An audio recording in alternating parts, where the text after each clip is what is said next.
भगवान सूर्य के तेज से आचार्य ईश्वरपुरी का आविर्भाव। ऋषियों ने पूछा, सूत जी महाराज, देवगुरु बृहस्पति ने देवताओं को मंडलस्थ भगवान सूर्य का कौन सा महात्म्य बतलाया, उसे आप बतलाने की कृपा करें।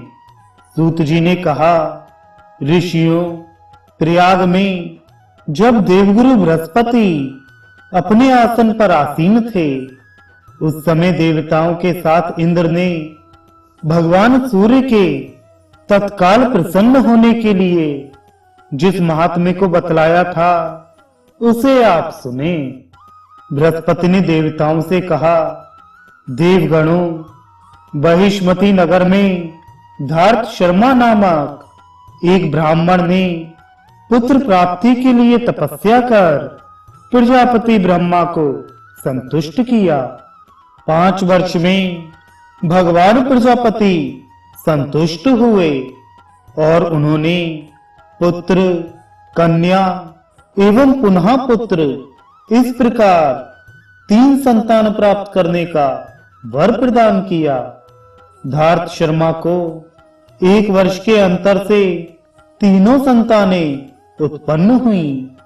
पुत्रों के लालन पालन से धार्त शर्मा बहुत आनंदित हुआ। धीरे धीरे वे बड़े होने लगे। धार्त शर्मा को इनके विवाह की चिंता होने लगी। तब इन लोगों के उत्तम विवाह के लिए उसने गंधर्वपति तुम्बरु को हवन आदि से संतुष्ट किया। तुम्बरु ने आकर उनके मनोरथ की पूर्ति का वरदान दिया।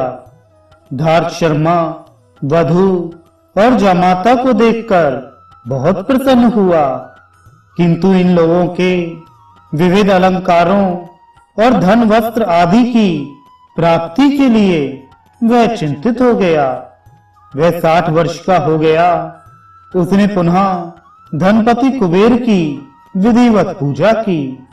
प्रसन्न हो भगवान कुबेर ने उसे बहुत सा धन दिया और स्वर्ण प्रदान करने वाली विद्या भी उसे प्रदान की। धीरे धीरे समय बीतने पर वह बीमार हो मरणासन्न हो गया। अपनी यह दशा देखकर उसने भगवान शंकर को स्तुतियों से संतुष्ट किया। भगवान शंकर ने 1 मास में ही उसे ज्ञान प्रदान किया। नम्र बुद्धि धार्त शर्मा ने रविवार के व्रत के द्वारा मोहनाशक भास्कर की आराधना की। 5 वर्ष में उसके भक्ति भाव से संतुष्ट हो भगवान सूर्य ने कहा, वत्स, तुम क्या वर चाहते हो, कहो। इस पर धार्त शर्मा ने कहा, भगवान, आपको बार बार प्रणाम है। आप मुझे मोक्ष प्रदान करने की कृपा करें। भगवान सूर्य ने ज्ञानी द्विज धार्त शर्मा से कहा, विप्र, मोक्ष 4 प्रकार के हैं। तप से उत्पन्न सालोक्य, भक्ति से उत्पन्न सामीप्य, ध्यान से उत्पन्न सारूप्य और ज्ञान से उत्पन्न सायुज्य।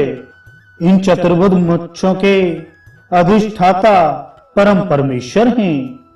भगवान विष्णु के उस परम पद को प्राप्त करने पर पुनः आगमन नहीं होता।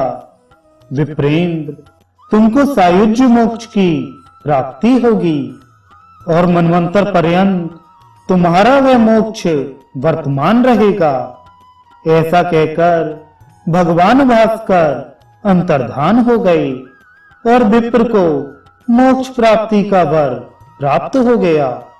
सूत जी ने कहा, मुनि, इस प्रकार चैत्र मास में देवादिदेव दिवाकर ने अपने स्वरूप का उन्हें दर्शन कराया और कहा, वंग देश में अपने अंश से उत्पन्न होकर मैं देव कार्य संपन्न करूंगा। यह कहकर दिवाकर ने अपने मुख से तेज को उत्पन्न किया और अपनी भक्त सुकन्या, जो द्विज पत्नी थी, उसके कल्याण के लिए उसे प्रदान किया। धार्त शर्मा ब्राह्मण जिसने सूर्य की आराधना कर मोक्ष प्राप्त किया था, वही उस तेज से संपन्न होकर काव्यकर्ता के घर में ईश्वरपुरी नाम से उत्पन्न हुआ। उसने वैदिक विप्रों को शास्त्रार्थ में जीतकर महान कीर्ति प्राप्त की।